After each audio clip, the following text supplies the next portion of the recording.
Bu süreç aslında hiçbir şey bırakmasa insanlara barış içinde yaşamayı, insanlara dayanışma duygusunu, insanlara kardeşçe birlikte yaşayabilme duygusunu verdi. En basitinden ataleti kaldırdı insanların üzerindeki ve korku imparatorluğunu yıktı. Yani buraya gelen insanlar, ben de dahil, daha önce hiçbir şekilde yani siyasetle öyle ya da böyle ilgilenen, az çok televizyon izleyen insanlardık ama eylem kültürümüz aslında burada gelişti.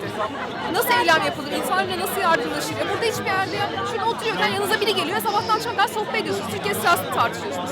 Yani bunu nerede yapabilirsiniz ki? Ya bu güven duygusu bence uzun süreden beri Türkiye halkında yoktu. Ve şu an herkes için umut doğmuş durumda. Ve bence Gezi Parkı hiçbir şey bırakmasa bu insanlar bunu bıraktı. Gençlik aydınlanmacı, ilerici, bağımsızlıkçı, özgürlükçü ve eşitlikçi bir tarihsel damara sahiptir. Ve gençlik bunları temsil etmediği sürece yaş aralığı ne olursa olsun genç olarak adlandırılamaz.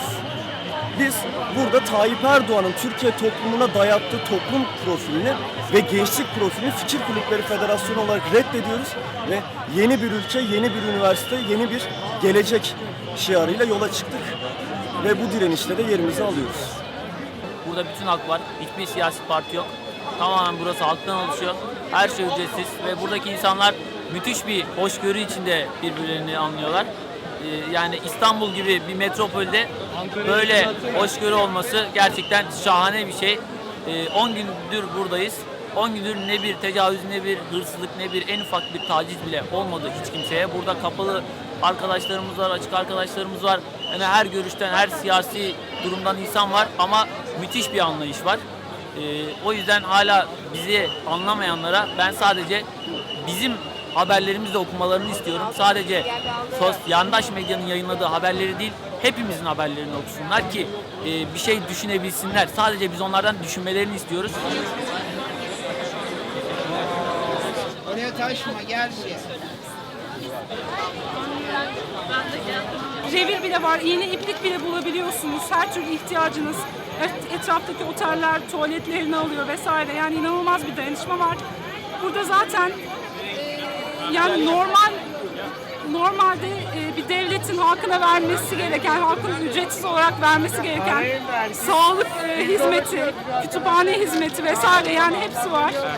Gerçekten bu mutluluk verici bir şey. Buraya insanlar gönüllü olarak kitaplar getiriyorlar. Hiçbir zorlama yok, hiçbir baskı yok.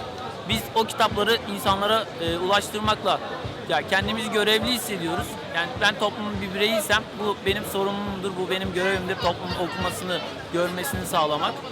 Bunun için buradayız ve direnişimizi kazanana kadar burada olacağız. Parkta hiçbir ürüne para vermeyiniz. Tüm ihtiyaçlarınız ücretsiz olarak sivillerimizden temin edilebilir.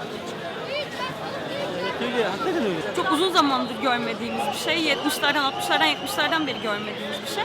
Ve şu anda insanlar kendi talepleri için ayağa kalktılar. O kadar çok yerden kısıtladılar ki çünkü insanların artık ne yiyip ne içeceğine bile karışmaya başladılar. Dolayısıyla artık insanlar buna bir noktada yeter dediler.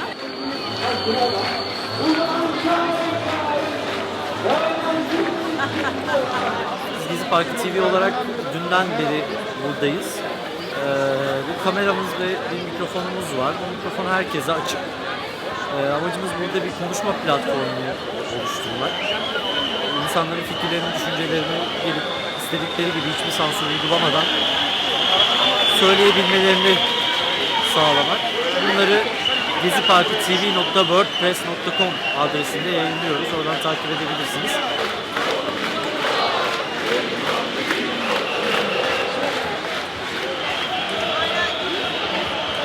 Burada cinsel tercihi farklı olan arkadaşlarımızdan tutun da görüşleri farklı olan, bizimle aslında hiçbir şekilde aynı bağlamda buluşmayan arkadaşlarımızla kol kola direniyoruz. Bizim temel amacımız burada Gezi Parkı'nın bütün söyledikleri o hani istekleriyle beraber bağdaşan şekilde aslında haklarımızı geri kazanmak. Biz hiç kimseyi yerinden etmek istemiyoruz. Biz hiç kimseyi devirmek istemiyoruz. Biz sadece var olan düzeyin içinde daha önce bizde bulunan ve bizim elimizde alınmış olan haklarımızı geri istiyoruz. Şu ortamda inanılmaz bir sevgi var arkadaşlar ve kimsenin bunu bozmasına izin vermeyin. Medya sizi yanıltıyor olabilir. Onlar sadece söylediklerinizin arasından istediklerinizi montajlayarak sizi ısmarlar. Bu yüzden lütfen yurttaş gazeteciliğini öne çıkarın. Siz de alın telefonlarınızı. Bir bakın ne olmuş burada. Hepiniz kaydedin ve yayın.